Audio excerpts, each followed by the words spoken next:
Halo Bapak Ibu Saudara, jumpa lagi bersama saya dalam mimbar kecil kali ini. Di bioskop, dalam beberapa waktu ini sedang ramai sebuah film animasi karya Pixar, Inside Out 2. Untuk Bapak Ibu Saudara yang belum menonton, maka jangan khawatir, saya tidak akan membahas tentang Inside Out 2. Saya akan bahas tentang Inside Out pertama yang juga diterima baik oleh masyarakat. Film ini, saudara, bercerita tentang sesuatu yang terjadi dalam benak seorang anak remaja bernama Riley. Jadi dalam pikirannya ada emosi-emosi, 5 buah emosi yang hidup, ya, dan menjadi karakter dalam film tersebut. Ada joy, yaitu kesenangan atau kegembiraan. Ada sadness, kesedihan. Ada disgust, rasa jijik. Ada fear, rasa takut. Dan ada anger, rasa marah. Mereka hidup bersama-sama membangun segala sesuatu yang menjadi bagian dari kehidupan Riley. Mereka yang mengatur ketika Riley sedang marah, ketika Riley sedang bahagia, ketika Riley sedang takut, dan lain sebagainya. Mereka lah yang menjadi bagian dari apa yang terjadi dalam pikiran Riley. Nah, joy, kebahagiaan, itulah yang mendominasi dari kelima karakter ini. Dia yang menjadi pemimpin dari emosi-emosi yang lain. Tetapi ketika dia menjadi pemimpin, maka dia memiliki kecenderungan untuk mendominasi apa yang terjadi, dinamika yang terjadi dalam benak Riley. Dan karena dia begitu mengasihi Riley, maka dia ingin Riley senantiasa bahagia, terus-menerus positif, terus-menerus gembira. Dan dia kemudian mengarahkan rekannya, sadness, kesedihan, untuk tidak banyak terlibat dalam mempengaruhi emosi Riley. Dalam ceritanya kemudian ini menghasilkan, berujung pada sebuah krisis malapetaka yang dialami oleh Riley. Dan pada akhirnya Joy menyadari bahwa semua emosi itu penting. Dan bahkan sadness atau kesedihan punya peran yang sangat penting juga untuk membawa Riley pada kehidupan yang lebih baik, yang lebih terbuka, dan dilihat, dimengerti oleh sesamanya, termasuk dan terutama keluarganya.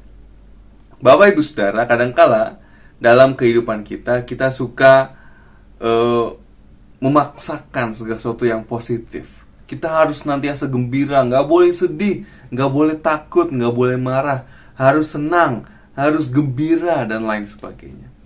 Padahal semua emosi yang ada dalam tubuh kita, segala sesuatu yang terjadi dalam kehidupan kita, itu adalah pemberian Tuhan dan berfungsi sebagaimana mestinya, sebagaimana porsinya masing-masing. Oleh karena itu kita harus mengindahkan segala sesuatu yang menjadi bagian dari tubuh kita, menerima, menyadari segala sesuatu yang menjadi bagian dari hidup kita, entah itu negatif maupun positif, yang kita pikir negatif atau yang kita pikir positif. Semua itu berguna dalam porsinya masing-masing. Saya teringat akan perkataan dari Rasul Paulus dalam 2 Korintus pasalnya yang ke-12, ketika dia mengatakan bahwa dalam kelemahanku maka kuasa Tuhan itu menjadi semakin sempurna. Oleh karena itu ketika aku lemah, maka aku kuat. Mungkin Bapak Saudara, itulah yang terjadi ketika kita menyadari kelemahan kita. Ketika kita menyadari kelemahan kita, maka kita membuka peluang untuk segala sesuatu, kekuatan-kekuatan yang di luar diri kita bekerja. Kita membiarkan diri kita menjadi lemah.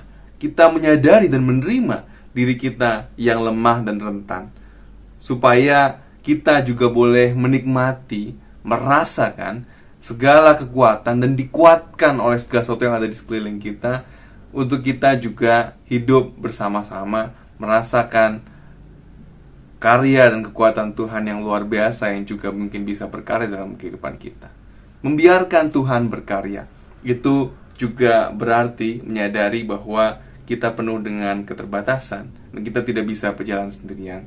Maka Bapak Saudara, saya mau mengajak kita semua untuk bersama-sama menyadari dan menerima segala kelemahan kita, kerapuhan kita, merangkul segala kesedihan, kemarahan, ketakutan kita menjadi bagian dari kehidupan kita yang bukan mengontrol kita, tetapi membuat kita mengalami pengalaman yang utuh sebagai seorang manusia.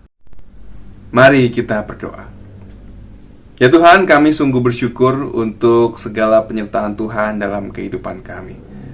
Kami sadari bahwa kami ini lemah, kami ini terbatas, kami ini rapuh, dan kami mau mengakui itu semua di hadapan Tuhan dan membiarkan Tuhan yang juga turut berkarya, bekerja dalam segala sesuatu yang menjadi kehidupan kami. Biarlah dalam kelemahan kami dapat merasakan kekuatan Tuhan yang semakin sempurna. Kami hendak dituntun oleh Tuhan dalam mengerjakan segala sesuatu yang menjadi bagian dari kehidupan kami, dalam keseharian kami. Biarlah kami terus merasakan Tuhan yang menuntun kami. Terima kasih Bapa, demi Kristus Yesus kami berdoa. Amin. Terima kasih Bapak Ibu Saudara, sampai jumpa lagi. Tuhan memberkati kita semua.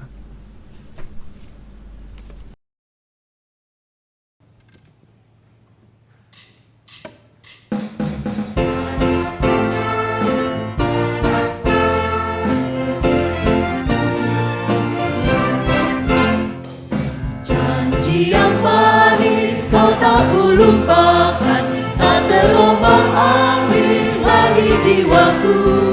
Walau lemah hidupku penuh awan, nantikan cerahlah langit di atasku. Kau tidakkan aku lupakan, aku pemimpinmu, aku pemimpinmu. Kau tidakkan aku lupakan.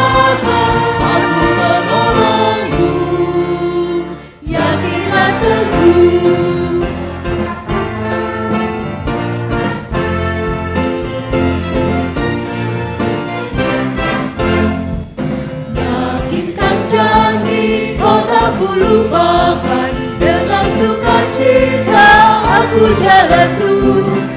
Dunia dan kawan tiada ku harapkan, satu yang setia, Yesus menebus. Oh, tidakkan aku lupakan, aku memimpinmu, aku memimpinmu. Oh, tidakkan aku lupakan, aku penolong.